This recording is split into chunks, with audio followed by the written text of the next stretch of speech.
and welcome back to my channel. We are in week 1 of our Booktober series, reading Disney's A Twisted Tale stories.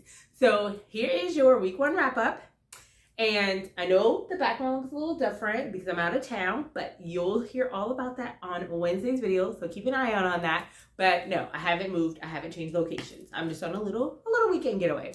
But this week, I have completed 2 of the books, and I really thought I put the book, the other book that I finished in my suitcase, but I was looking and it's not there. So I don't have the physical book to show to you guys, so I'm going to put a picture up here so you can see it. But it's A Whole New World. That's the first book in the series, and it is Aladdin's story. And y'all, I thought I was going to what is going on? I thought I was going to miss reading my thrillers, but let me tell you, A Twisted Tale kept me the Aladdin.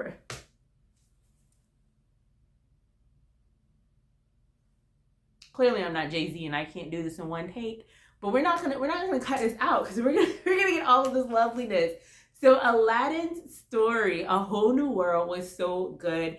It literally had me gasping because at one point I was like, wait a second, I understand that this is a twisted tale, but aren't these so for teens? I was just like, gosh, so cutthroat, things that I did not think were going to happen, but I think it made the book really good. So this story with Aladdin, one of the things I love about it is you actually get more of Aladdin's life. You find out about his background, his family, his friends, and the relationships with the people in Agrabah, the relationships with Aladdin and the other street rats, as they were called. And you also find out a lot about the relationship with the, of course, Sultan and how people feel about him and his reign. You get background on Jafar that you never knew. I do wish they went further into Jafar's story because they didn't really ever, they basically said it, but they didn't dig deep into why Jafar was the way he was. And then you also learn about the genie's life. So I like the fact that we go deeper into their stories, their backgrounds. But what this one was about, if you remember the question from my first video, and I'll put a link here if you want to go back to watch that if you didn't see it. But the question was, what if Aladdin never found the lamp? To that effect, or what if Aladdin never got the lamp? So in this story, we don't see all of we see the magic. It's just not with Aladdin. Who is with? You got to read it to find out. But we really get to see him and Jasmine's relationships grow. And I like the way the relationship was in this. Like, I would love to actually see this story done on film, because I pictured in my head, absolutely loved it. So I would love to see it done on film. And it really showed, you know, you have to really get to know people. You can't just judge them based off of their life circumstances. You see that people are more intelligent than you think they are, because a lot of times if you're in a certain class, people just think you don't know anything, or they think you are one way just because of how you live and your circumstances. But I absolutely loved how they did the story. I actually loved how the story ended in a way, because it didn't wrap everything up so easily. And I like that because, of course, with Disney movies, there's always that wrap up that's so nice. But with these, you know, it's a great ending. Like, I love the ending, but it wasn't tied up neat in a bow. I'll just say that. So I do love it. I do recommend it. I wasn't sure if this one was going to give me what, you know, my As Old as Time, Beauty and the Beast book gave, but it gave. So absolutely love it. It gave me everything I needed. So the second book that I finished was Once Upon a Dream. And this one is by Liz Braswell. And I believe so is the story of Aladdin. So I think, if I can make this out on the back of this cover, A Whole New World, I think, is by Liz Braswell as well.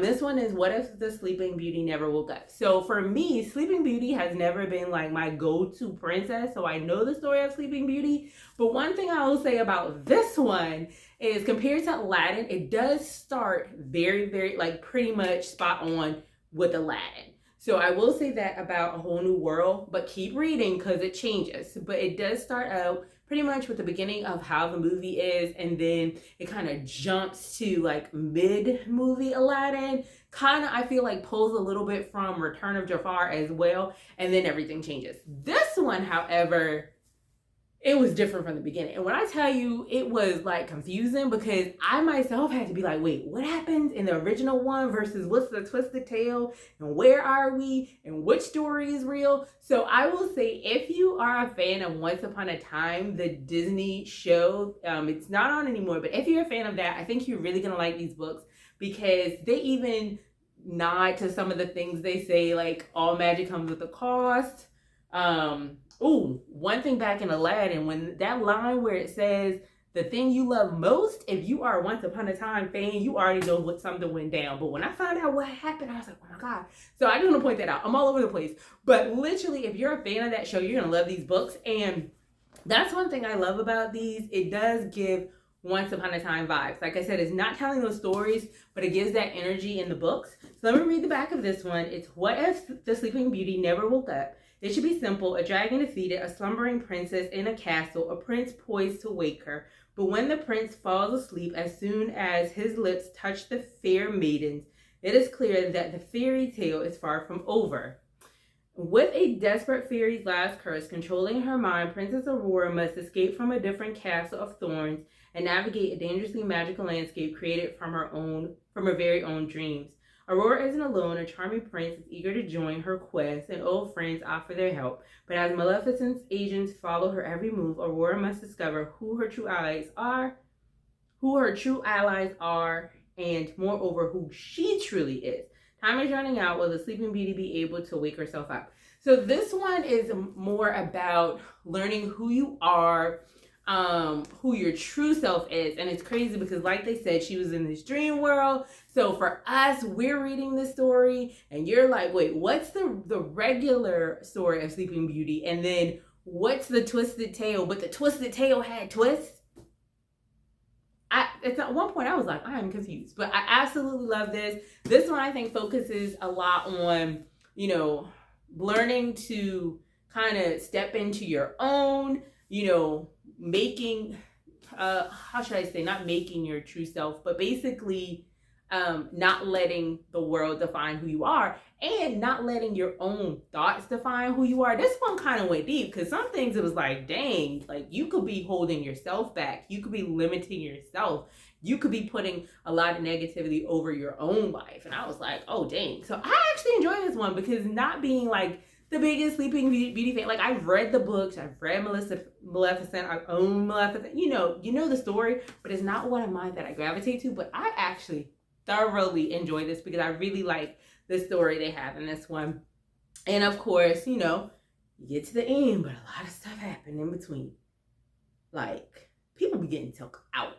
People you don't think that they can take out, but they take them out. So absolutely did love this. And I will say so far, I'm enjoying, reading these. So I got into this week. I'm actually on Reflection right now, which is story of Mulan. If I finish Reflection before tomorrow, which will be Saturday because it's Friday night, if I do finish this one up, I will jump back in and give you a synopsis. If not, you will see it next week. But we're definitely going to keep reading through.